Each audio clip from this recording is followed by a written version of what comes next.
Hello, welcome to the Conflict Consortium's virtual workshop. Christian Davenport, Wiswell Moore. This week we are discussing Erica DeBruin's Will There Be Blood? The Determinants of Violence During Coups. Let us begin. Hi everybody, I'm Bethany. Erica, thank you for sharing your paper with us. And as I understand the rules, I should not recap this at length. So I'm just going to throw out three discussion points. The first is, as a reader, I spent several paragraphs kind of wanting to know, okay, what does she mean by violence during a coup? And at a minimum as a framing point, I suggest sort of getting to that sooner. As I read the paper, I concluded that you're looking only at fighting over sort of government assets by competing branches of the government, and not, for example, riots by civilians, purges after a coup, like a rebel group turning up the volume on its own struggle. And I thought I'd throw that out there in case I've got that wrong. You can kind of set us right early in the discussion. The second big point I'll throw out is, in your theoretical discussion, you emphasize the institutional interests of the military quite a bit more than the coordination story. And I thought for each hypothesis, there was a version of the institutional interests and a version of the coordination story you could tell. And I wasn't clear on why you were sort of privileging one explanation over the other. And the third point I'm going to throw out is, I think H3 and H4 about the number of parallel security forces and keeping them close to the capital are the most likely to raise endogeneity concerns. One way to proceed would be to make H1 and H2 very much the focus of the paper, but I had the sense that H3 and H4 were what you were most interested in.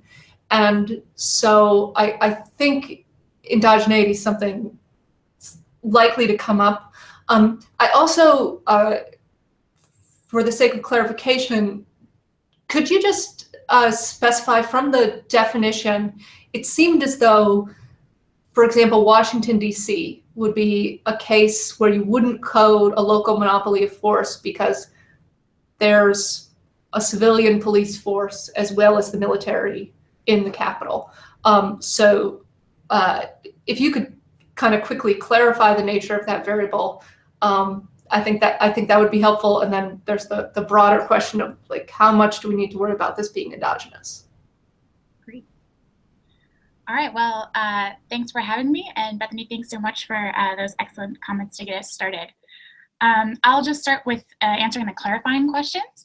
The first question or point that you raised about the dependent variable, about what do I mean by coup violence, you're correct. I'm trying to exclude from that rioting that might be happening, purges that the government is doing after the coup, violence that might be perpetrated by rebel groups sort of as a result of the coup or concurrent with the coup. I'm trying to focus specifically on the violence that's coming from the during the attempt. So this effort to seize power, take control of the sort of targets in the capital.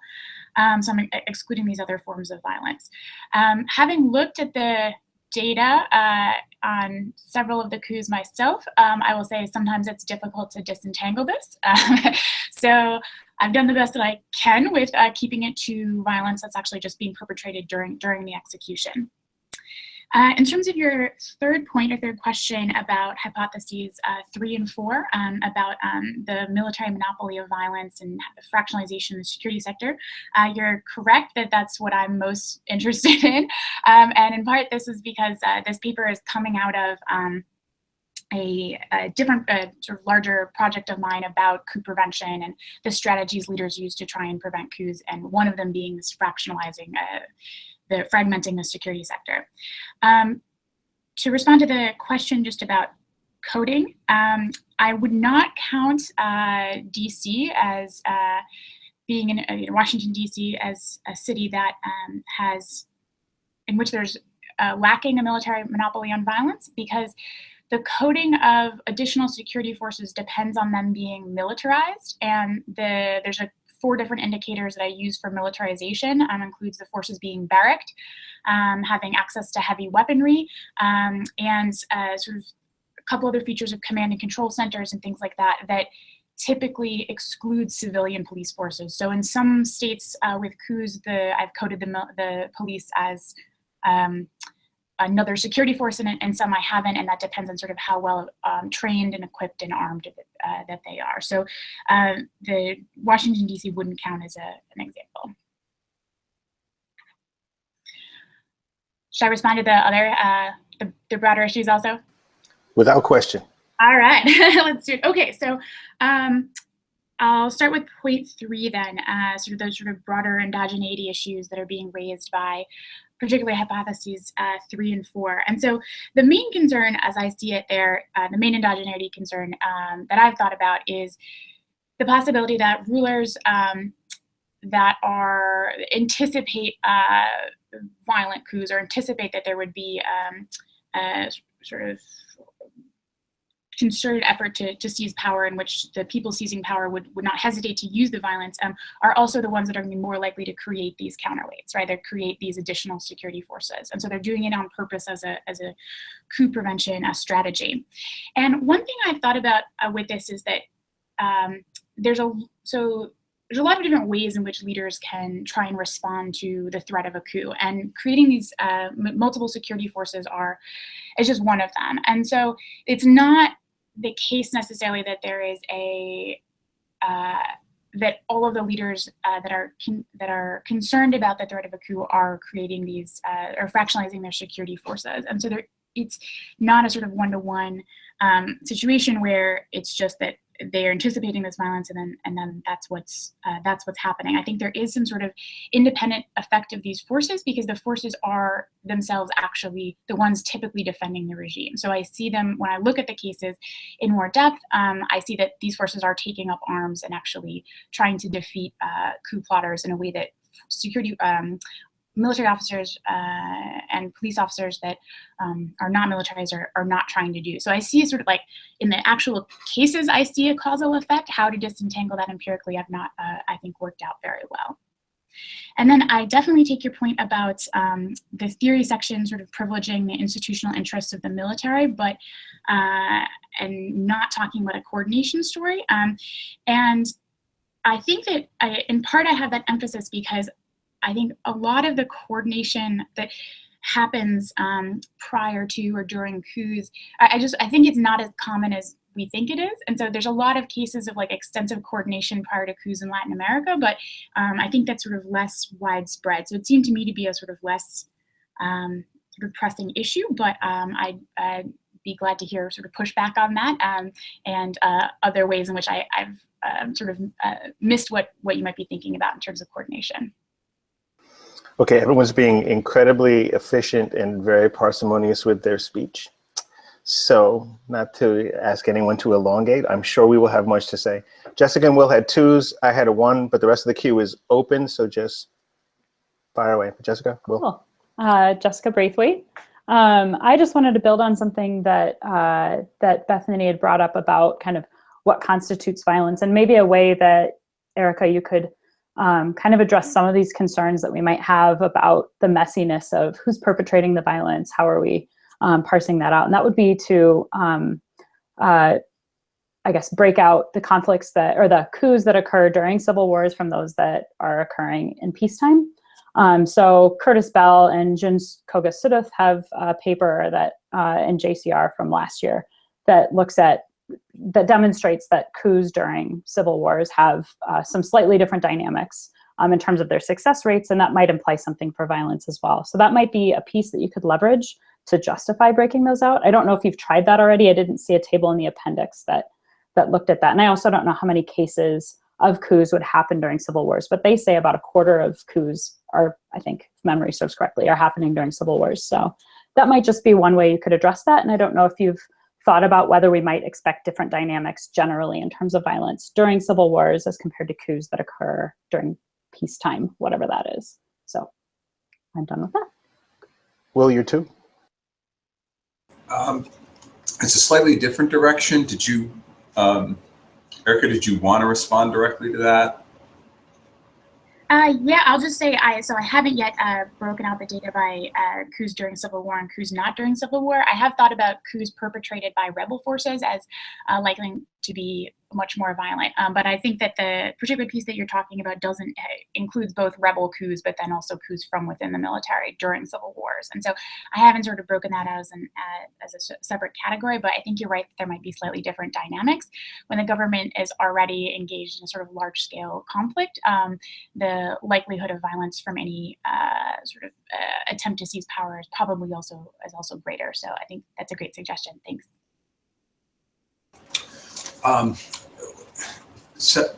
Several of my comments echo in one way or another different points Bethany was making, so I'm just going to talk about one of them right now, which I think ties to this idea of endogeneity. So when on page 9, as the discussion leads to hypothesis 1, it seemed to me there's an implicit chain of command story that you would do well to develop. For instance, you're writing that civilian rulers, whether democratic or authoritarian, prioritize remaining in power, great, thus are more likely to order the use of force. So that raises the question, well, why would they comply? And it seems to me you would think that, well, to the extent that they have to issue that force to members of the military, your unitary argument kicks in, boom. And if not, then it's much more likely to create the conflict. To me, that if you do that, that helps clarify what I think part of what Bethany was talking about with this respect to endogeneity, right? So now H3 and H4 are linked to H1 in a rather clear way. And that has implications for developing the argument more strongly, but then also for how you're going to specify your regression equations, because you've at minimum got some interactions. So that was something that struck me as, I guess the way I thought of it was a missed theoretical opportunity, but I'm not at all sure that that's how you would think about it. Okay, Erica, the best way to view this is I'm like the cruise director. So if you wish to respond to something, you're just always on, fire away. If you don't, and you hesitate, I will just continue to move on and get the next person. So this is not to get you a cruise director hat. I don't know what that is. That's not going to happen because I remember Isaac. That's not going to get you one. Some of us still remember the Love Boat. Not going to happen. So Erica, did you want to respond, or we? Yeah, I actually wanted to respond with a question to everyone. I've been thinking a lot about sort of the relationship between the first hypothesis and then the third and fourth hypotheses. And I'm wondering if other people had thoughts about that, the extent to which those are, how connected those are, whether part of the reason I'm not seeing an effect for hypothesis 3 is because there's military regimes are abolishing all of their competitors. And sort of, yeah, if there's any other feedback or issues that you guys thought of related to sort of the relationship between those hypotheses, I'd love to talk about that for a little bit. Okay, Bethany, you had a 2, and then Jess had a 2 on, I think maybe that. Yeah, so this is circling back a tiny bit to your response about coups during civil wars. When you said coups by rebel groups, I'm suddenly thinking, wait, I don't know what a coup is again. I kind of thought a coup could only be by a government actor. So yeah, could you explain? Yeah, great question. So right, so I'm defining coups as having to involve someone within the existing regime. There are examples of coups in which rebel groups have announced an intention to sort of seize the capital, and there's been defections from the military and other security forces or opposition groups that have joined the coup sort of as it's happening. And so those are sort of coming into the data sets that I'm using and into my sort of understanding of coups because they do involve somebody within the existing regime, but they're rebel-led. So like the 2005 coup in Chad, I'm thinking of as one one in which it was rebel alliance that was coming into the capital, but then there was massive sort of defection from the military and security forces. And so there's not a ton of those in the data that I have, but I haven't pulled them out yet and sort of looked at whether or not they're different. Jessica, before you go, my two was exactly on that one, but I think yours was on this linking of the hypotheses. So, Erica, in line with that, I had some conceptual confusion. Part of it is directed against you in this paper, but part of it is against the civil warification of conflict and violence studies. Okay, so everything seems to be related to civil war. That seems to influence the discussion of a bunch of stuff, and it's merely an issue of is it applicable? So I don't know if you remember Sesame Street, but they had this, one of these things is not like the other, one of these things just isn't the same. And I had that kind of moment, right? Because you say that to me, I'm just like, how is that different from a revolution? Okay, so how is that different from, genocide? How is it different from revolution? How is it different from, and then we bring in the ethnic bit, I'm like, how is that different from ethnic riots? So I thought you had an opportunity.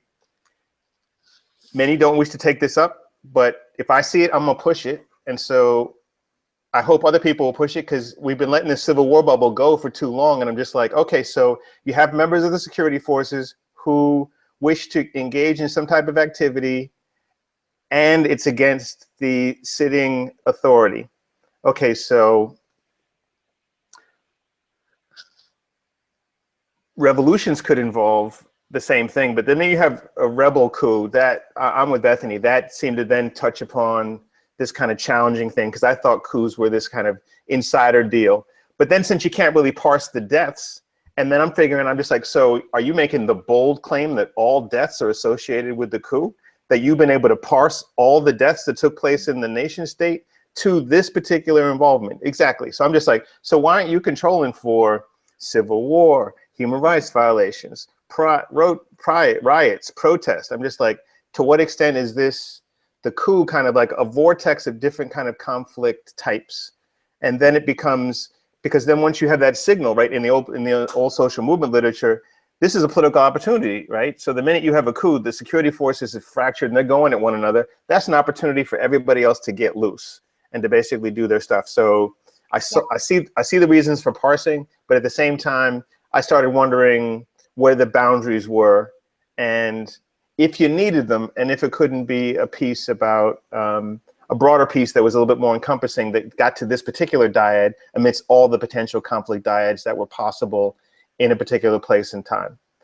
I slid into my one, but that was basically the point.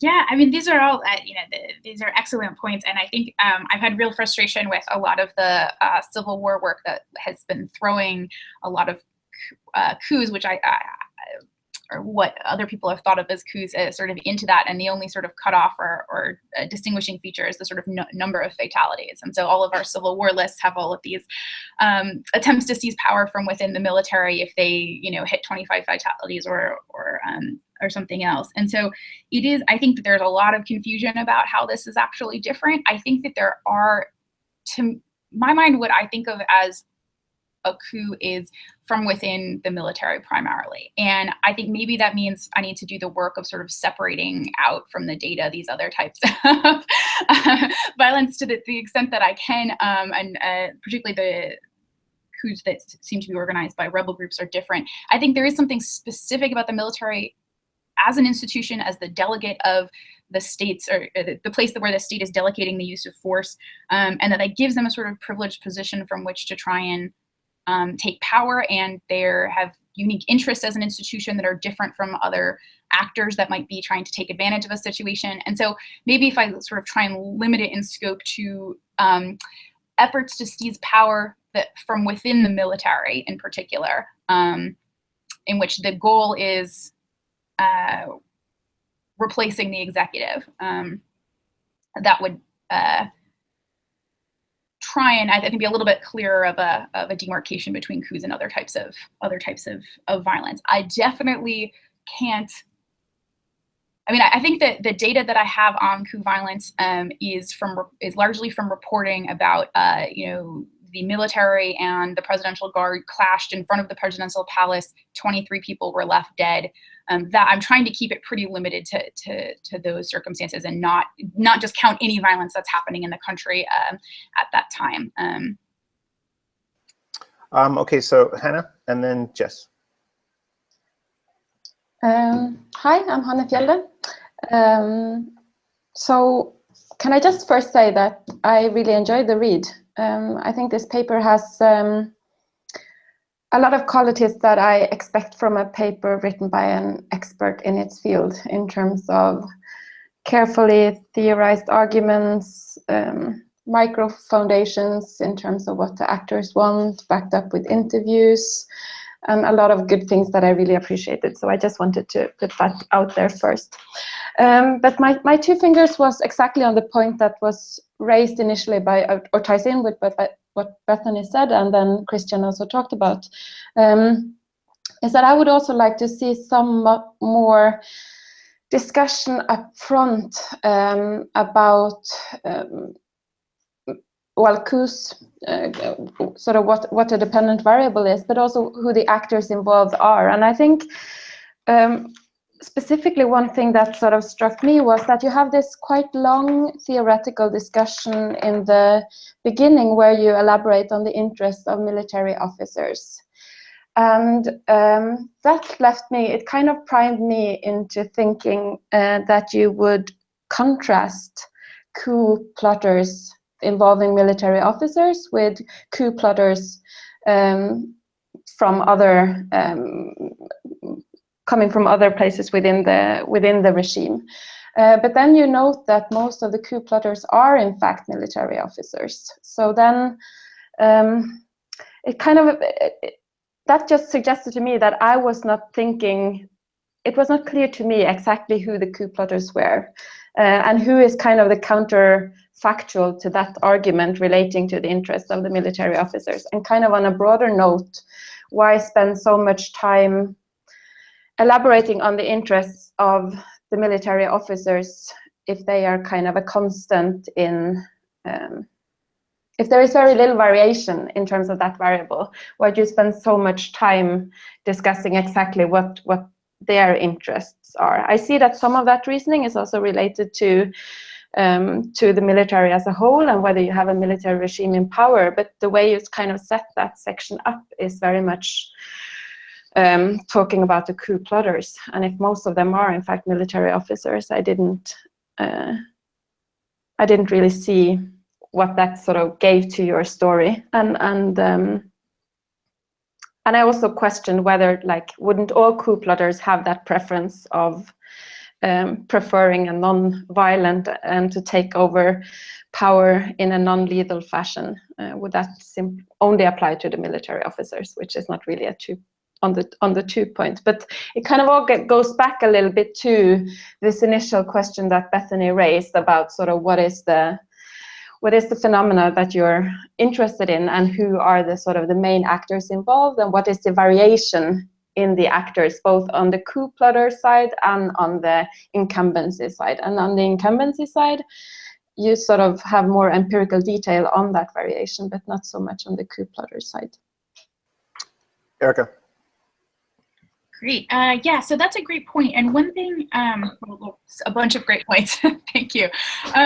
One thing that I've been thinking about is that I'm really trying to make, as I reread this paper and I'm sort of continuing to think about it, what I think I'm arguing is something about both the identity of the coup plotters and the identity of the incumbent regime. And that it's like when you have this military coup against a military regime, that's when you should have like the least number of fatalities, because that's when both sides are concerned about preventing intramilitary violence. Whereas if you have a non-military coup, so a coup from a different security force or a coup from that's mainly organized by a rebel group against a military regime, I wouldn't expect the same dynamics. And I also wouldn't expect them against civilian regimes as much. And so it's like, I think that there's like 4 different types of coups that I'm talking about, this like with depending on with variation in the coup plotter and then variation in the regime. And I think that there's a hierarchy then with sort of how much violence I would expect among those 4 different types of coups. And so maybe one way to do that is to sort of talk about, to bring up front this discussion of like, who are different, who are the coup plotters, like where can they come from, and then what are the regimes in power and what's the variation there, and then make predictions on sort of a 2x2 table, and see if there is sort of like a hierarchy in terms of, or an ordering in terms of most to least violent there. Okay, hearing pause. Okay, so we have we have several interesting phenomena that are going on with this particular session. First, there's no ones. Everyone's just got a 2, which I think is fine. Okay, thank you, Will. Which is, except for Will and me, which is very weird. But everyone else is rolling with 2s, which is great and highly interactive. But now the 2s have bifurcated because we've kind of gone on different ways. So Jess is pulling us to a particular issue concerning the nesting of hypotheses question that Erica asked, so we don't want to lose that. And Lindsay, what riff are you on? I'm on the violence and who is committing the violence side. Okay, if Jessica's okay. Yeah, she's nodding. Okay, so Lindsay, why don't you go, and then we'll come back. Okay, I'll make it relatively brief. Take your time, take your time. So just a little more about questions on who is committing the violence, and some of the response that you gave us definitely clarified. It would be really helpful to put that up front in the theory, and maybe even think about this as like an organizing kind of way to present the theory in the paper. Like, these are the actors that I'm talking about. Here are the coup plotters. Maybe there's some variation within who the coup plotters are. Here is the incumbent regime, and here are the strategies that they're going to pick under certain situations. Because I kept asking, you know, within coups and within the violence that your data is picking up, I'm wondering who actually is committing the violence. Is it always the coup plotters? Is it someone subordinate to those plotters? Is it the incumbent regime? And I think that matters because the strategies and the reasons that they're choosing to commit violence and violence at certain levels might vary depending on who the actors are. So, you know, is violence a reaction to anticipated repression or violence by the government? So that might push coup plotters to strike first. Or governments might instead want to use violence if they think they're potentially facing strong coup plotters. Not sure how much information is ever flowing back and forth in these situations, but I think that might help clarify some of the strategies that I'd like to see outlined in the theory to really understand if violence is a choice rather than some random byproduct of coups. Why are particular actors choosing to use violence? Erica, okay, so before moving to Jess, I also had this objectives thing, which is, it seemed like you were talking about capabilities and objectives for both the plotters and capabilities and objectives for the authorities, and then that got you to your kind of distinct combinations. Because I'm just like, if you're thinking of, okay, we need to displace this particular individual, that's one thing. If you're talking about displacement and reallocation of something, I mean, it's not as if these people don't also have ideas about what they'd like to do with governance itself. And it might be something about the nature of that particular claims making effort that determines the magnitude of change in the thing that you're willing to protect. Jessica, finally. Very nice. Okay. Unleash all your 2s. Unleash them. Make it a 1.5. Hit it. Okay. 1.5. So on this point of kind of who's perpetrating the coup, I wanted to leverage a point that you bring up in footnote 5 on page 11, talking about purges and rotations of officers, and that I think this might get to some of the dynamics of who's perpetrating and why, and maybe who they're pairing up with. And I'm really intrigued by your coding of the senior officer coup. In particular, I'm thinking about situations where we have lots of senior officers, lots of high-ranking officers, and a consensus, and that might influence a lot of people to come on board, and therefore the coup's overwhelming, versus situations where what I'm calling lone wolf officers, where we just have one officer that's leading a lot of people. So from right now, it seems like you're treating those as being similar. Whereas I could think about a situation where you have this lone wolf high-ranking officer that's been purged or whatever, or moved around in some way, that is angry about that and therefore wants to perpetrate a coup and might have less legitimate. I don't want to use the word legitimacy because Will and I just had a conversation about legitimacy, but I'm going to use it anyway because that's what is here. but thinking about that dynamic of lone wolf perpetrators versus consensus amongst officers. And I also want to push back a little bit maybe towards some other people who are, well, I don't know if anybody's saying this, but taking out completely situations where we have rebels outside of or some actor outside of the military perpetrating a coup with members of the military participating in that as well. And so I think, some of these dynamics you're talking about in terms of not wanting to perpetrate a lot of violence against your fellow officers, having some sense of decorum, those kinds of things. I don't know that you necessarily lose that when you have one or more officers pairing up with people outside of the military as well. I don't know, I hadn't given that a lot of thought, but it's worth kind of thinking about maybe multiple scenarios of consensus of military officers, lone wolf with lower ranked officers, and lone wolf with members outside the military, and maybe consensus of officers with members outside the military. So you've got a bunch of different typologies of coup perpetrators. And I think that could be a really great contribution. It might almost take this paper in another direction. Maybe it's a separate paper, but I think those are some things you should try to unpack. And I don't know how possible it is to unpack that in the coding of the senior officer coup, but it might be worth thinking about that in some more detail. So that was my 2 finger on all of that, and I'll save my other one for later. Great. Can I just jump in quickly? I think these are great suggestions, and I think that it would be possible to code that from the data that I have on senior officers. I think it would take a little bit more research, but I think it's doable for the coups in which we know where we have some information about who's organizing them. That could be done. I guess I had been thinking a little bit about the rebel coups where you have some defection from within the military, that it may be that those soldiers would still prefer to minimize violence against fellow soldiers, but I had been thinking that they probably have less ability to control the dynamics of it. If like the rebel group is the one that's leading it, and the rebel group has demonstrated a willingness to use a lot of violence in fighting the regime, I could just see that it's like it's very hard for them to sort of control the dynamics of what's happening. So I just thought maybe that they would have the same interest, but they wouldn't be able to, didn't have the same possibility to ensure that violence stays low. Lindsay had it too. Yeah, so just asking kind of a more specific question about the coding of senior officers who are involved in the coup and the decision to require just one senior officer and the maybe ease or difficulty at expanding that a little bit. So this is going off Jessica's point about kind of like, is the officer just a lone wolf, someone who actually isn't representing the main viewpoints of most of the other senior officers, for example, or doesn't have as much authority over some subordinate members of the military.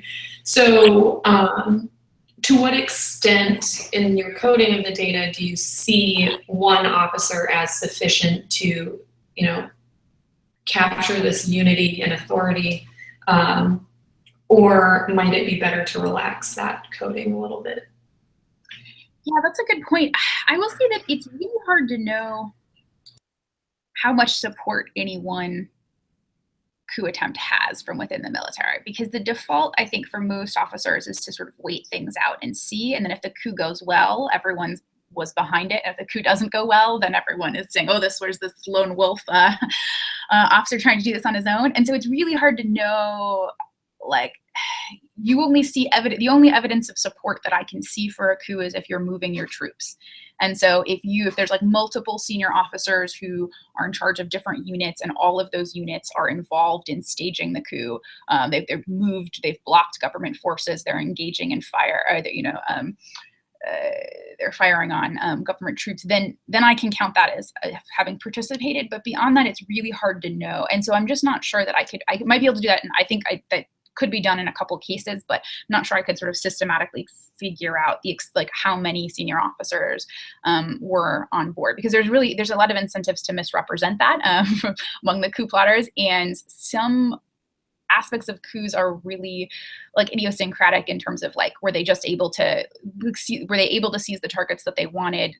Some of that does depend on how strong they are, how much they can signal to other coup plotters what they're going to do, but some of it is just like the executive was in the right place at the right time and they were able to capture him, or like, oh, actually his schedule changed and they couldn't get him. And so some of it is like whether or not the coup succeeds or fails can sometimes be really idiosyncratic. And so it's really hard to know before that happens what people's sort of distribution of preferences is. And so I think the way that I addressed this was just kind of like, all right, well, if there's one senior officer is listed as having been a leader of the coup, they moved some troops, or they signed the declaration, then that's what I was coding. I'm not sure I can do much better than that, at least in a large N sort of setting.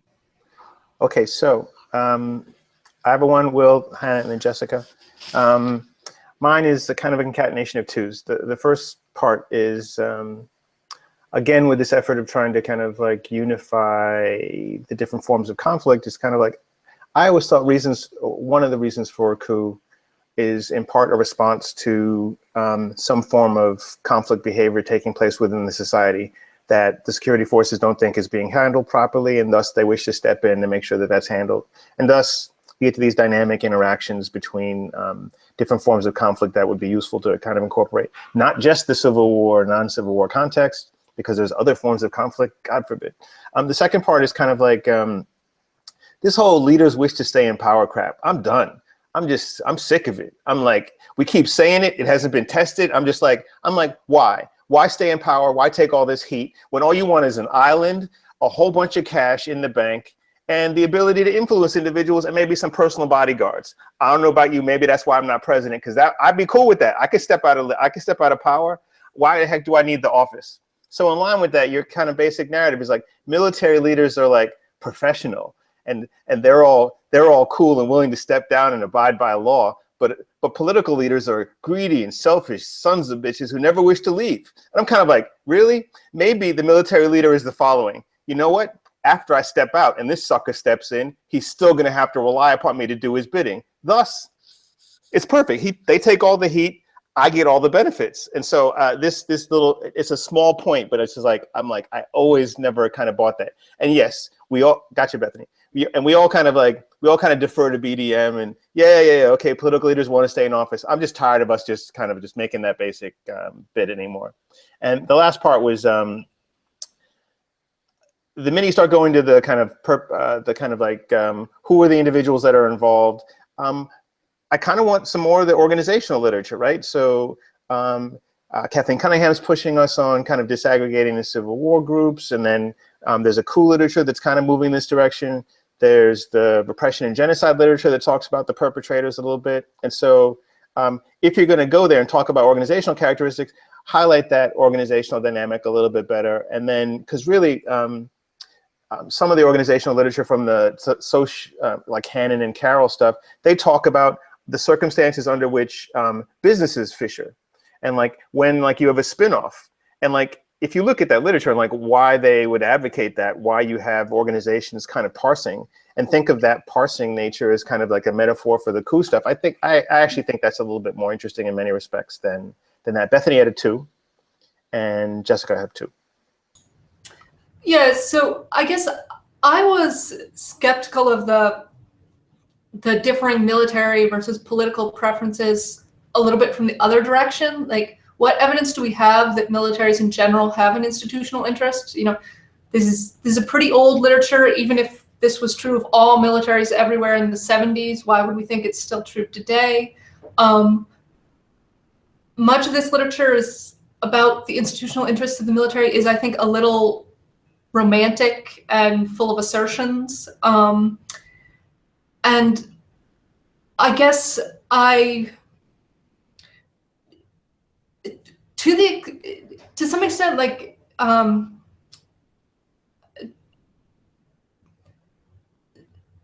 if coups are special, it seems to me it has to be something about the specific strategic situation where we already control the technologies of violence, and it's just a matter of all of us not fighting each other. The specialness of coups based on militaries are known to have universal institutional preferences.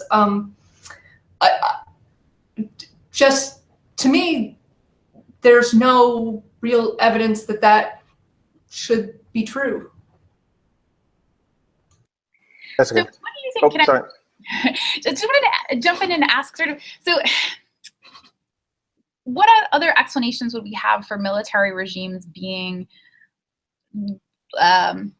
shorter lasting and sort of being willing to capitulate in the face of a coup if it's not for institutional sort of interests? I think Christian related one, right? Yeah. Like there's a sort of safe exit that you still have an important role sort of in society afterwards. But there's a lot of, like, when coups succeed against military regimes, there's usually some purges that happen, right? There's usually, so it's not that everyone can leave and then just have this sort of cushy life of importance in under the next administration. It's that, I mean, a lot of times people are pushed out of those positions. And so I guess I'm trying, if we think this is too romantic a story about military officers actually valuing the institution, what is it that we think suggests, like, why would they be willing to give up power? I have a thought on this, but Jess was sort of also on this point. Jess, hit Jess, it, then come back to do you Bethany. wanna? Yeah, I mean, if I could just jump in quickly, using the new Get Us Right France data takes out the hybrid regimes. So it treats military party and the triple threats regime, so the military personalist party, as party regimes. And only military personal hybrids would be in the military regime category as you're coding it. And I wonder if pure military regimes and military personalists might have different preferences too. So if you can parse out those regimes where the military dictator has demonstrated some alternative preference beyond just, I'm part of the military, we're here to ensure stability, whatever, stability for the military or something, but is actually demonstrating some kind of personalist, some desire for additional power, cult of personality kind of thing, they might be the ones that are behaving uniquely. I mean, again, we're still doing these larger categorizations, but they might be the ones that would be unique. And so I don't know, I haven't played with the updated data as much, so I don't know if it's possible to still parse out those hybrid regimes, or if going back to an earlier data set that still allows you to get military personalists and the triple threats out of there in a way that you could have a more clean version of military regimes, that these are really just kind of the guys that are there that wear a uniform that might not have as many designs on staying in power. So that's more of an empirical fix for this. In terms of the theoretical piece, I mean, I would push on that a little bit too, but I see I see what you've just said as being kind of logical, and playing that out, drawing that out a little bit more in the paper might be useful. So with that, I'm done. But I think getting those military personalists out of the coding would be a good way to demonstrate you're testing your ideas pretty efficiently. Bethany, then Erica. I was just going to say, my own reading of the Getty's result is that a personalist regime is a military regime that's hung around for a long time, and that the result is an artifact of the definitions. But Erica. I mean, yeah, I don't know. I guess I'd like to think a little bit more about this. In that it's hard to tell, I think, when military regimes come to power, is someone going to want to stick around? I think people within military regimes that they're governing by a sort of council, like, they have different ambitions. There's variation there. And I feel like I have had trouble myself with this sort of assumption that they're all sort of prioritizing the institution, and also that this description of military officers as professional doesn't always fit, and that is a confusing set of, that's not entirely clear what that means. But I guess, I'm just I'm sort of left in the position of not really knowing, like, what can account for the empirical findings, if it's not the case that there is some concern or value that they're placing on the institution as a whole. And maybe their own reputations or prestige or benefits is sort of tied up in that. Like, that's the source of their employment and where they're getting the sort of high level of prestige and income, and often they have access to funds and stuff through the military. And so it's like, I'm having trouble sort of figuring out what else could be, like why else military regimes would be much more likely than other regimes to step down if it's not this. Having the forum and being able to actually push the point as you can not do in like written form because there's a delay. I'm just like, okay, we want to believe that militaries and nation states are involved or have some concern with the monopoly of coercion. You reference it several times, but if you acknowledge that, then what the hell do you need office for? You have to come to me. Now, you say that some people get purged. How many? How frequently does that happen? How frequently are people being punished? I mean, we can go over all the kind of like transitional justice literature. How many of these people actually go to prison or get punished in any way, shape, or form or have their funds seized? And so in that context, I think that the explanation is somewhat clearer. And before going to Jessica, I'm just curious, how is Rwanda coded? Because I would actually say that was a military and takeover of sorts, and then there's a conversion to a democracy, but the same individuals are involved that were connected with the military, and now they've been in there for 3 terms and not leaving. But I'm not sure. I'm just curious how that one will be coded. But Jessica.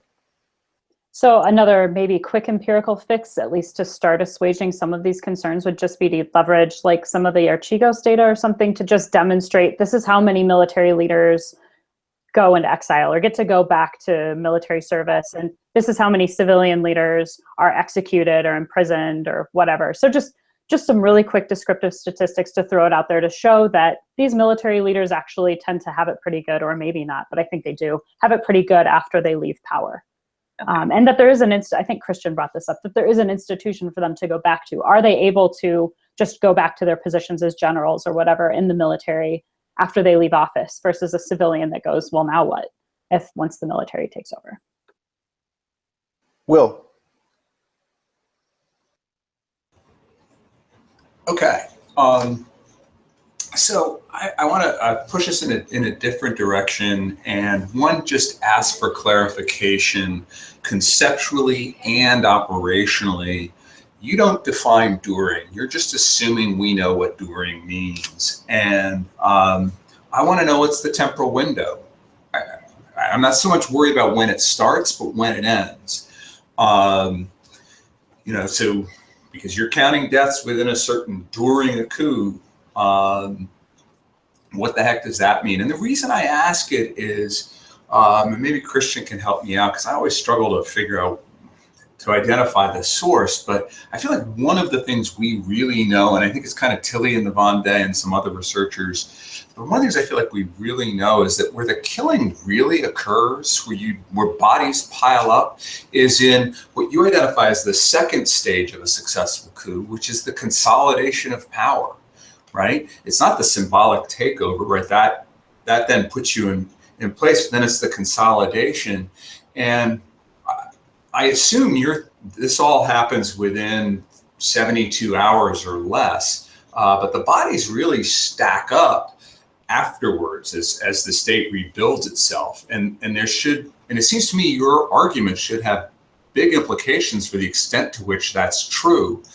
And that's really of interest. So my bias going into reading your paper was I assumed you were going to include, the months afterwards, the purges, which also successful, unsuccessful, and that raises a whole nightmare of questions about, fake coups in order to motivate a purge, to cover for a purge and all that sort of stuff. But so I want to encourage you to be clear on that. And then I think something you would want to at least take on in a conclusion, if not in the intro as well, is to explain a little bit why, the way I would describe it, probably not the way you want to pitch it, the way I would describe it, you narrow the focus to this period of the symbolic takeover and whatever skirmishes follow from that, and don't continue to move. I assume your window is not months long. And so some justification for that. And then it seems to me, why wouldn't we think this would go to those later periods as well? And wouldn't that also be of interest?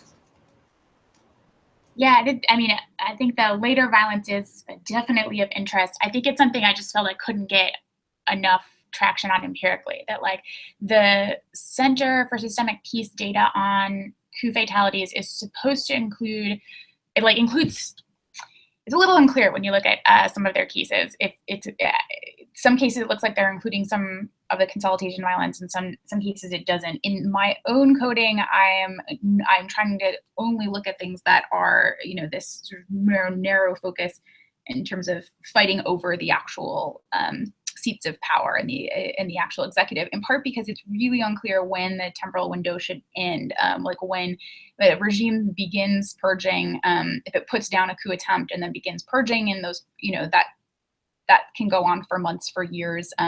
You know, the Indonesian killings coming out of that failed coup in 1965 went on for 3 years. I mean, like that, so that it's really not clear to me.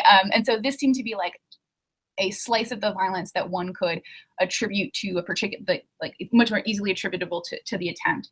I mean, I agree that I think possibly more interesting is the violence that follows. I will say a lot of these coups, I was surprised at how little violence followed, right? Like if it happened quickly, and either the coup plotters were successful or they weren't successful within, 48, 20, 72 hours, something like that, then often there wasn't something that follows. And I think a bigger question would be sort of I think it's sort of a different question, like what leads you then, the regime, to try and have to consolidate power violently or choose to use this as an opportunity to do that. And then that's a different set of incentives that you have. It depends on if you're the new regime might have different incentives than the old regime. This might, as you say, just be an excuse to try and purge opponents. And so I just feel like there's sort of different logics and dynamics driving that violence, even though it does reach much higher levels than the violence that occurs during this sort of narrow slice. Yeah, and so I'm saying discuss that at least in the conclusion, if not. My two on that one was you made a claim that that you didn't see rising violence afterwards, but I'm like, what are you looking at there? Because I'm just like, do coups lead to higher Syria PTS scores? Did you do that? Because I'm just like, if you're talking battle deaths, okay, that's a different issue. But the way that I'm seeing it, and then if it does lead to higher PTS or Syria scores, shouldn't that violence be part of this violence that you're talking about with regards to the coup, right? So I'm like, no one's done that because we're so busy parsing everything, but it's just like, okay, so does revolution or a lot of insurgency lead to coups, which then leads to human rights violations? Sequences, combinations, let's get back to that. But directly related to kind of your response to what was that? Hanne. Thanks. I had a one, but my one was taken by Christian because I was going to raise exactly this point about sort of the theoretical underpinnings of your first hypothesis. I think I'll say it anyway, just to weigh in on sort of how the paper comes through for a reader. But this is going to be a bit repetition. But you do say sort of to motivate your first hypothesis, you talk about these two pathways to a nonviolent coup. Either the incumbent concedes without resistance, or the coup plotters, I don't know, changes their mind and decide not to use force anyway. I found the second pathway, I mean, this is more an empirical question to you because you know your data very well, obviously, but how often is that happening? If you choose to put your neck out there and initiate a coup, how often do you actually resort to the barracks and take that risk of purchase, I guess, that comes with that? So to me, the first pathway to a bloodless coup is the pathway to a violent coup that the incumbent actually resists is the most plausible one, I would say. And then based on that, I like under that specific paragraph leading up to hypothesis one, you don't draw so much back on your reasoning with regard to the professional integrity of the military. What you say is that civilian and military dictators have different preferences for staying in power. And I think you need to say much more about why Christian questioned when the Mesquita et al., but I think many comparative politics papers start with the assumption that all leaders want to maintain power. So where does this come from that you just assume that military leaders would be different? So, like, I see that it kind of ties in with the argument you had been building up earlier, but when I read that argument about the preference of military officers, it seemed to apply much more to the coup plotters. But do they also apply to a military leader? Is it the case that a military leader in a place like Sudan or the Central African Republic, or that they are also concerned with the integrity and the professionalism of the military as an institution? I think that's, to me, that's something that you have to motivate more. And Jessica was so much more constructive than I, because she also gave you some empirical things you could do to actually kind of try to parse these things apart. But I also raised this. To me, I started thinking about sort of scope conditions for this. Like, do you expect the military concern for professionalism and integrity to look the same in a place like Pakistan or Thailand, where it's very much this kind of motivation in terms of the national unity, the stability of the country, and then compare it to, as I said, the Democratic Republic of Congo, what the military integrity would be there, or a place like Central African Republic. So it's many different things, but partly it's about motivating your first hypothesis better, and then partly my point is about whether there are sort of scope conditions. If your argument is about the professionalism of the military, whether there are scope conditions to that argument that you actually could somehow tease out empirically as well.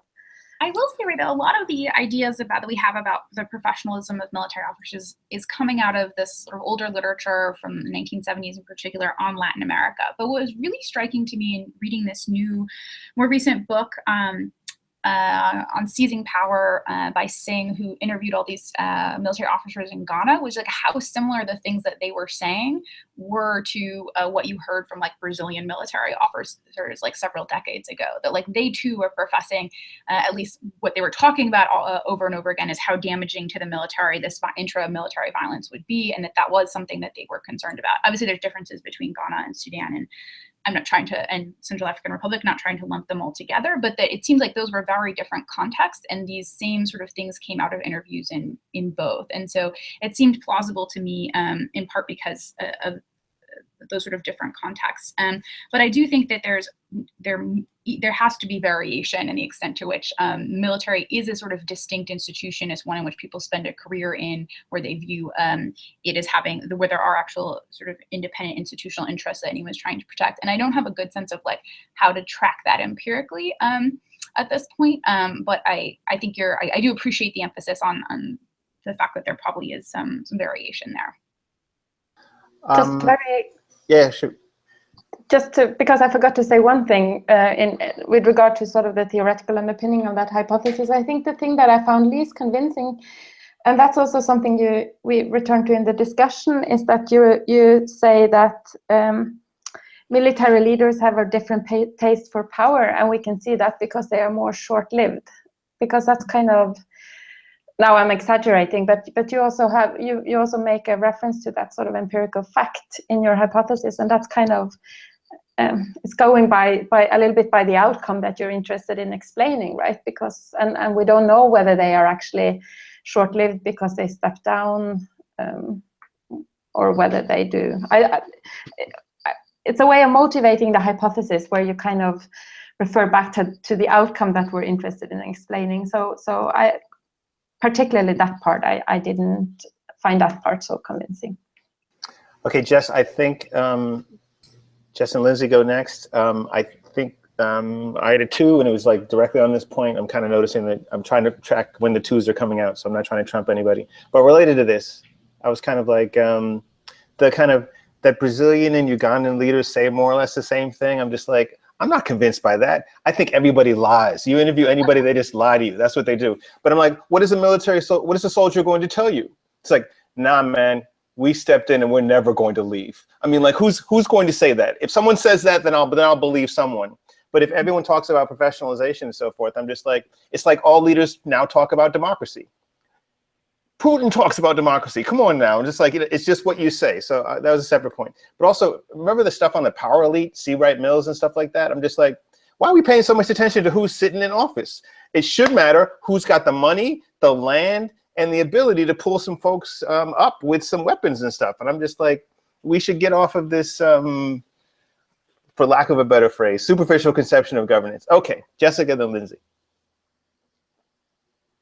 Okay, so I was trying to think about some ways to potentially empiricize this notion of officers prioritizing or not prioritizing the unity, morale, and reputation of the military, because this was an assumption that I had an issue with as well. And so I was thinking about, and just have an issue with generally. So I was thinking about whether maybe multi-ethnic militaries, especially those after conflicts where we have forced integration, and so there might be these tensions anyway. So, I mean, again, I don't know if we have great cross-national data on that. I'm pretty sure there's at least some data floating around on the ethnic composition of militaries in Africa. So maybe this is like a robustness check or something. But thinking about, or even going into like the peace accord matrix or something and coding when we have the implementation of forced integration. So that might be an issue where officers have some issues with other members of their military. But also thinking about counterbalancing in just different branches of the military. I wonder whether officers care about the whole military or just their branch of the military. One of my brothers is a Marine and he makes fun of other branches. I'm not saying that he would like actually engage in armed combat against the other members of the military, but nonetheless, I probably shouldn't have said that in a potentially public setting. He hates me anyway, so that's fine. But I'm thinking about whether certain branches might be more peaceful than others generally, but also towards one another. So if we assume what Singh is saying is true, where it's harder to kill or injure those with whom you've trained, lived, and fought, I wonder if that applies to multiple branches when they're not really kind of coexisting a lot. So whether the Army engages in different types of coup behavior or reacts differently when the coup threat is coming from the Air Force as to whether it's coming from within the Army again. And I don't know your coding process if you have those data available already, but if it's pretty easy to say, okay, these generals and these participants were from the Army and these ones were from the Air Force, that might be one way to kind of get at some of these notions of prioritization of unity with across the armed forces versus just within your branch of the military. So with that, I think I will step back. Erica, Lindsay. All right. I think that last point is definitely, it would be an interesting robustness check or extension in terms of thinking about the ethnic makeup or general cohesion of the military. Especially in post-Civil War cases or relatively new states where unity might not necessarily be taken as given in the military. So that's one point. And then the other point that I've been wanting to bring up, it was spurred by something that Will said, and it's the question of past coup attempts and how that influences both the theory in terms of strategies that are chosen, but also obviously could have implications for the models. So looking at your list of cases, most of the cases have multiple coups, a good number of them. And in some of them, it's probably likely that the coups are related to one another, especially if they're temporally close or involving some of the same actors. So I was wondering to what extent you've thought about how the outcome of one coup influences the strategies of either the coup plotters or the government in future, in subsequent coups that may occur within the country. So have you controlled at a very minimum for the number of past coups that have occurred, whether those were successful or not? You might imagine that, and this is just, I guess, an informed guess, but the number, like if there's a large number of past unsuccessful coups that remained peaceful, the perpetrators of those coups might decide, okay, we still have the same interests, but now we need to change our strategy. So that might be something to look at, both in terms of the theory, but also at a very minimum, I would control for that in one of your models.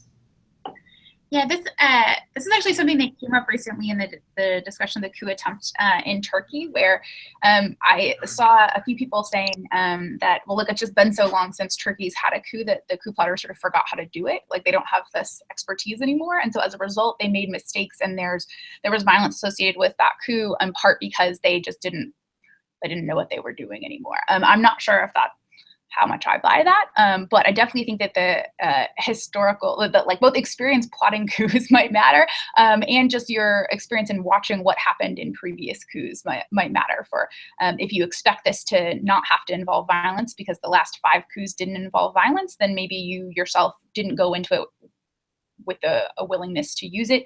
Conversely, if it's the exact same people, maybe that they've learned from past mistakes. My sense is that, I agree with an earlier point that Christian raised, that it's like unclear how many people are actually being purged after failed coups in particular, but who like led the coup attempt tend to be the ones that are. So it might be a small number of people, but I'm not sure that those people would just be sitting around and then available to continue trying to seize power. But you're raising, I think there are a lot of interesting dynamics that happen in countries with like multiple coups, and that's not something that I have tried to address at all, either sort of theoretically or empirically. And so I'll definitely think more about that.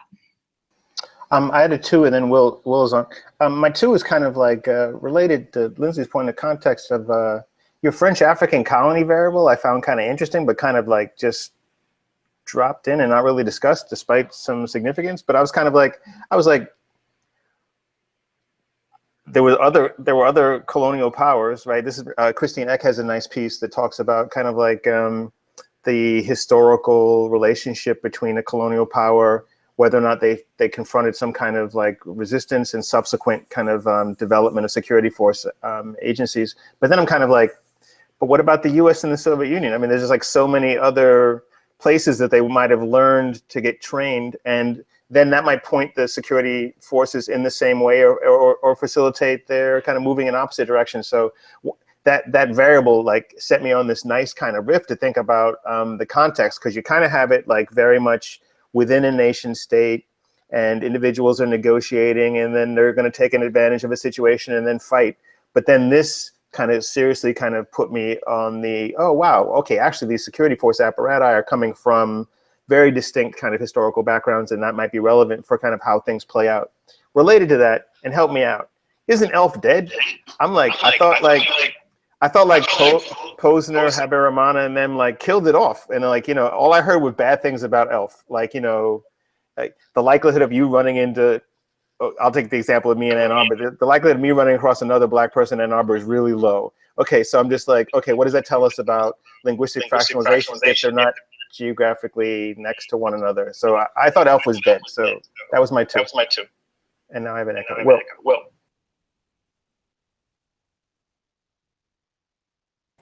Erica, did you want to respond? Yes, I'll respond to part of that. So I think the broader point is taken about there being a sort of international context as well, and that there's a lot of other states typically involved in training security forces and intervening while coup attempts are ongoing, whether that's with troops themselves or just by signaling support or lack of support. It occurred to me, though, out of that the most relevant for me would be if there's actually foreign troops that are going to be participating in the fighting. And there's just a lot of examples of France sort of playing that role in a way that other former colonial powers haven't, and US and Soviet Union typically were not actually sending troops to try and help defeat a coup or help it succeed. And so my thought was just that the presence of additional security forces, this like international force, might increase the risk of violence. But I think that, yeah, that there's certainly possibility that the training in particular might matter. So how you're sort of modeling your security, like what model you have for how soldiers behave, for sort of different types of strategies that you learn to sort of repress violence, things like this that are sort of coming from international intervention and training might also play a role. It's not something I've thought about before. Lindsay had a two.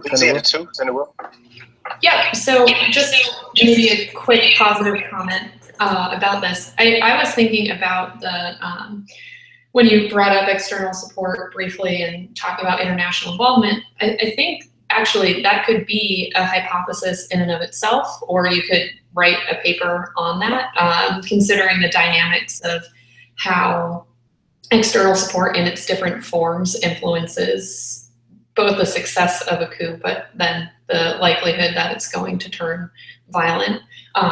So whether you look at it in this paper or not, it might be too much to add to this paper, but I think you should definitely consider exploring it in future research.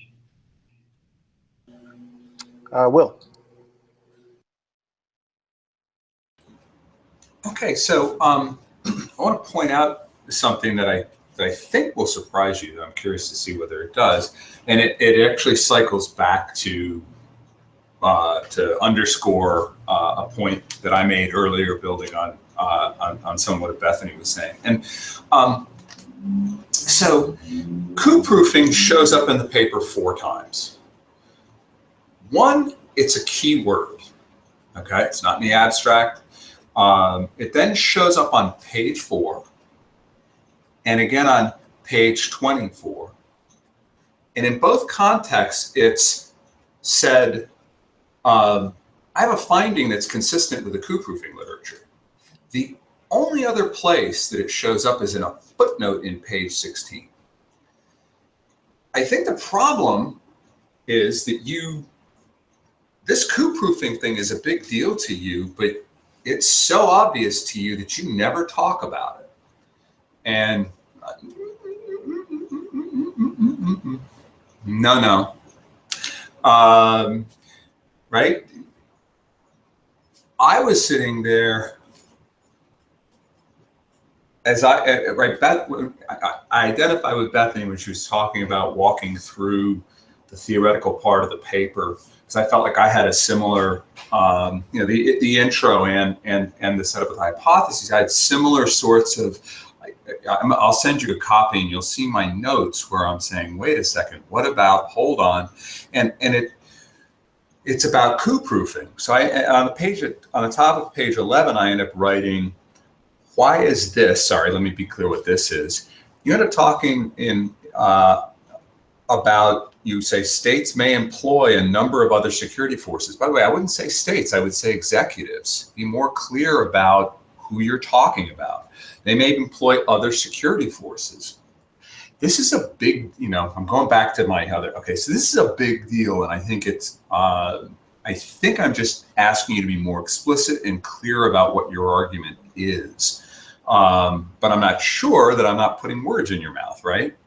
So that's the big question.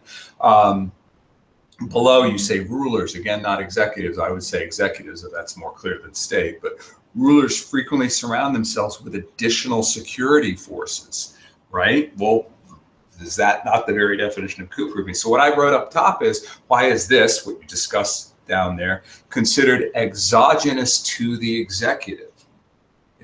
It's not. I mean, you have an executive who can make choices that, probably all of us could link this back to Bethany's question about, her dubiousness, which I share, about the difference between a military regime and a personalist regime, is sort of, well, how long has it been around, et cetera. So I wanted to draw that out to see if, am I just putting words in your mouth, or do you agree that some of what I think is implicitly being argued is actually captures what your argument is? Erica, unmute. Sorry there, am I unmuted?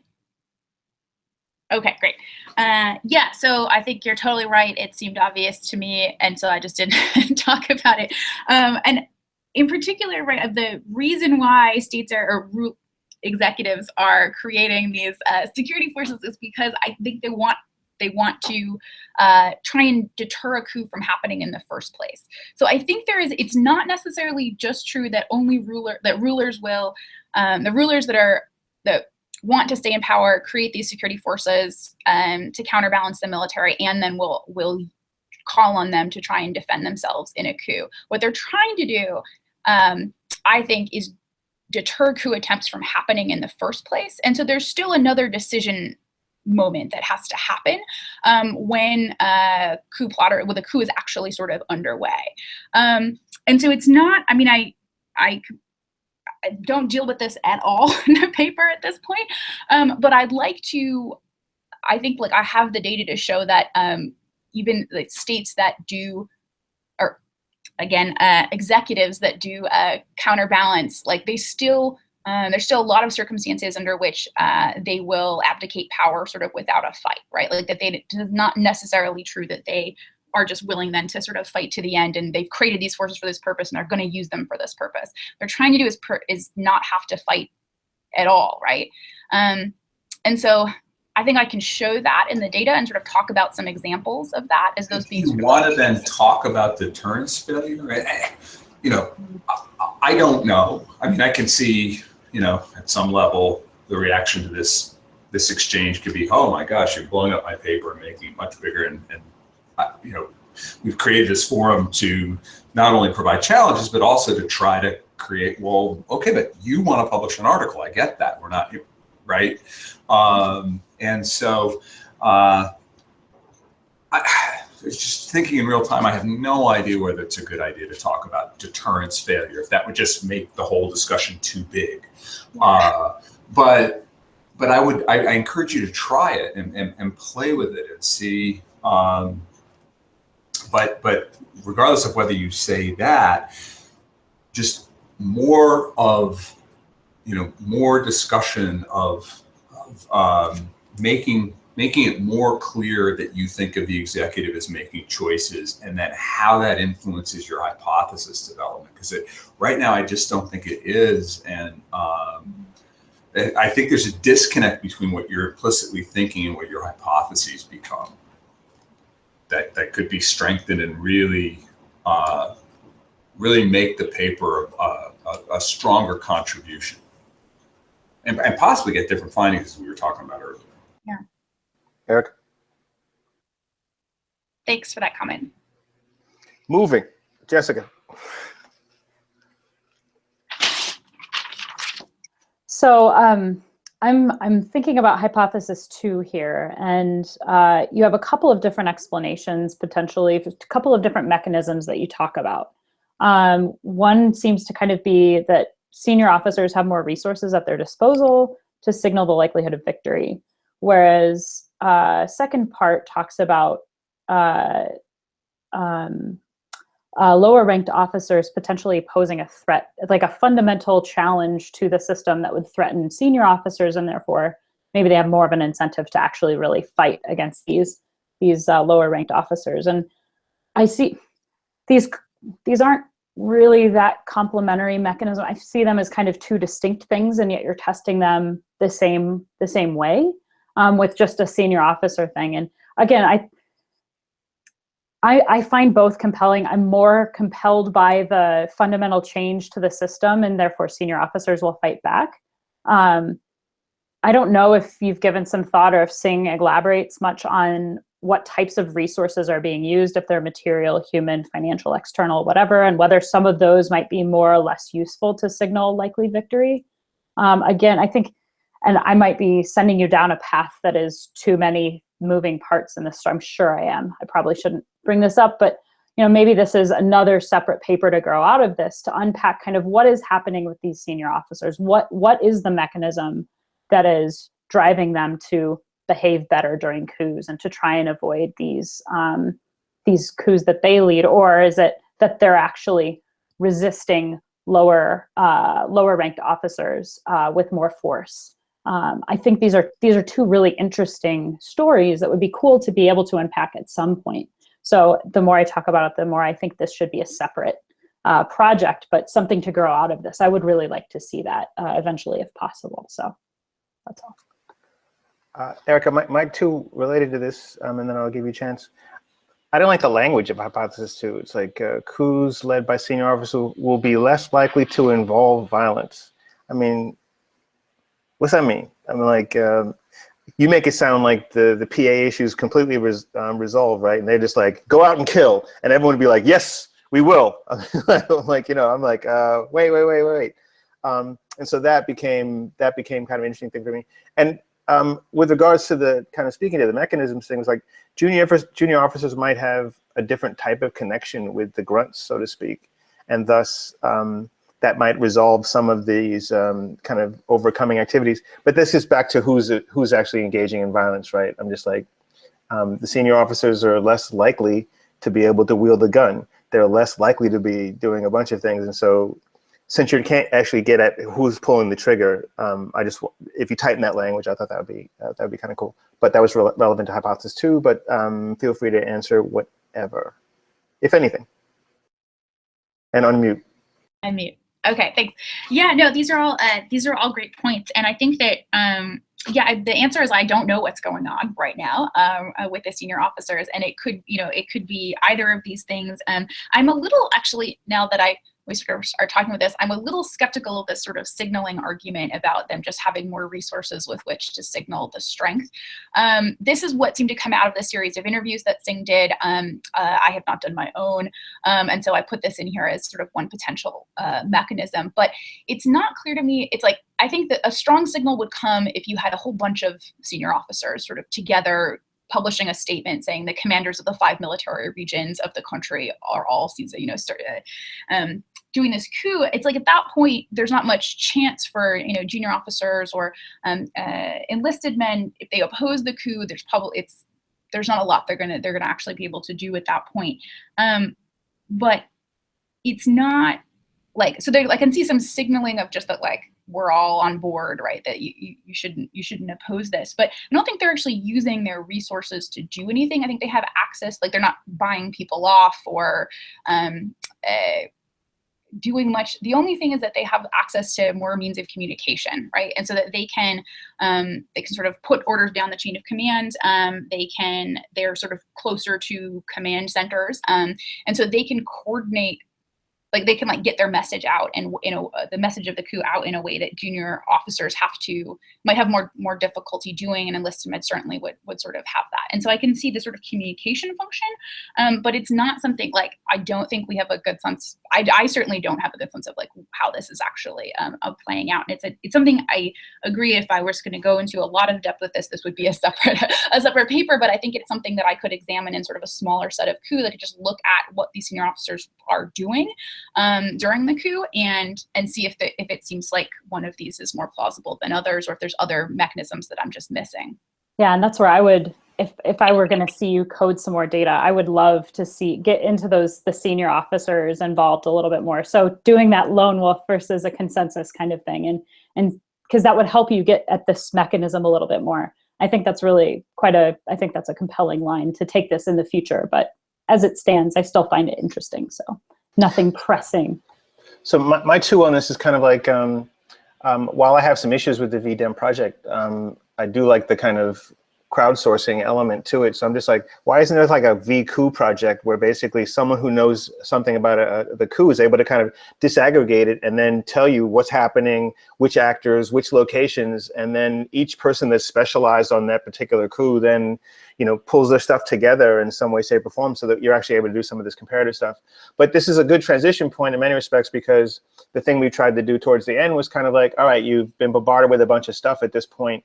And it's really kind of an issue of while we're here, while you have access to us and you've been listening and you've been thinking through some stuff, off the top of your head, what is it that you want some kind of like feedback on, and kind of the whole thing's about kind of assisting you in many respects, but you've now taken it in a bit and diligently been kind of like responding. But if you were to kind of frame it the way that you were kind of thinking about it, what do you want to know? How can we help? Well, one question that I continue to have with this paper that hasn't come up yet is the contradictory sort of findings in hypothesis 3 and hypothesis 4, just that it seems not to matter thus far how fractionalized the state security sector is for whether or not there's violence, but it does seem to matter, at least in the data that I have, for how violent, how many fatalities are associated with violent coups. And I have some sort of language in the paper saying, okay, we shouldn't necessarily expect these two dynamics to be the same. Military officers in particular may not be able to control the dynamics of a coup once it sort of is underway. But these are still happening in very short sort of periods of time. And I was surprised to find that I had different findings there. And so I'm curious if that struck you guys as a problem, and also if you have any ideas about sort of what else might be accounting for that. Well, Will was offering some kind of suggestion, but anybody? I mean, I guess I'm not. It seems to me there should be just the logic of your argument, which the logic of the idea that that a successful coup is one where the blow to the state works and there's not a lot of bloodshed and everybody just strikes me as right, and therefore we should expect these really diverse outcomes, that there's a cluster of them where there's very little bloodshed. It happens pretty quickly. If there's bloodshed, it's going to be in consolidation afterwards. And then we should have some that are contested. And that should be on both sides, right? People just miscalculate and they can't solve the collective action problem and the signaling and coordination problems they thought they could. So I'm not surprised by that when you brought it up. I'm interested in it. But for me, I don't know how intrinsically interesting it is to know, how violent during a coup there is. So I guess I had a prior expectation that you would find that difference that you're talking about, and I'm more interested in the other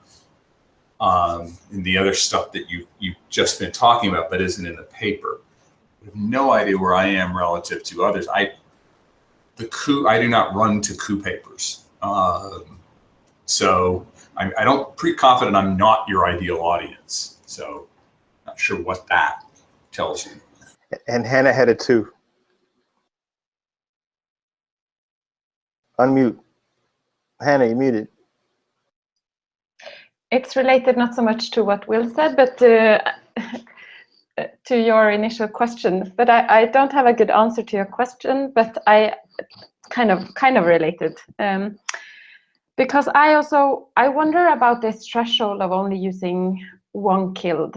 Like, that seems a bit, maybe some of the inconsistency in the result is that this threshold is a bit random. And it can be reporting issues, or it can be, I'm not sure whether that is actually a sufficiently high threshold to get at this distinction between what you're after in terms of a violent versus a non-violent coup, and whether it would make sense to tie in with some more established criteria of using 25 deaths or not. And maybe then the results would be different. But I also think one interesting aspect of your paper was this, you have the fourth hypothesis where you talk about the intensity of the coup, whereas the other one just have this, are they violent or not? And you only have one hypothesis to test it, but you have more theoretical sort of reasoning around it, why these variables that you are interested in might look different in terms of explaining whether it's a 0 or 1, and whether it's like how intense it gets. So, and I would like to ask for others' help, but I'm thinking that there are models that are good at modeling this more explicitly. So if you think that the variables might have a different impact in terms of predicting sort of the risk of a 0 or 1, and on the second stage as kind of influencing the intensity, then model those two things simultaneously in in those kind of models, zero inflated, where you have like a low JIT inflation, and then you have this, I don't know if it's a Poisson or if it's a negative binomial in the second step, where you explicitly model those things together, and whether that would make sense, and maybe also get you results that were more sort of comprehensive. I don't know. Okay, do you quick response, Erica, or? The only thing I'll say there is just that, I've looked at different thresholds, and I'll say if I start with 25 deaths or some other sort of, it's all sort of arbitrary, right? The discussion of thresholds.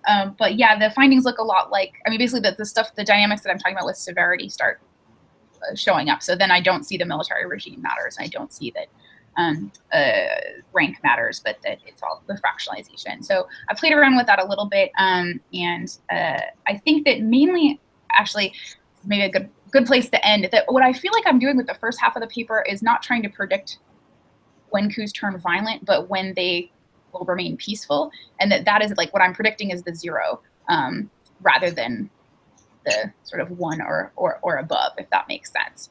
Because I have all of the logic is about like when people have the incentive to try and prevent the violence and when they're actually able to try and prevent the violence. So maybe that's also just a framing issue that I can work on. Yeah, and that fits hand in glove with then using a 0 inflated, because that flips, that coding is usually the opposite of what we would want in the first stage, and in your case, it's not. It's actually what you're interested in. But thank you. I just want to thank everybody, especially the discussants. You don't get any benefits or anything else. You get to be on YouTube and have to listen and see yourself if you actually look at it. So I'll share that link if you end up wanting to look at it. But our virtual workshop runs because people are willing to stay up late or get up early or change their schedule and everything else. And so just want to thank you all for being willing to do that and for supporting this project. And thank Erica for sending in such an interesting paper, and everyone for such a great discussion. Thank you. All right. With Thank that, you. close it out. Be well, everybody. You too.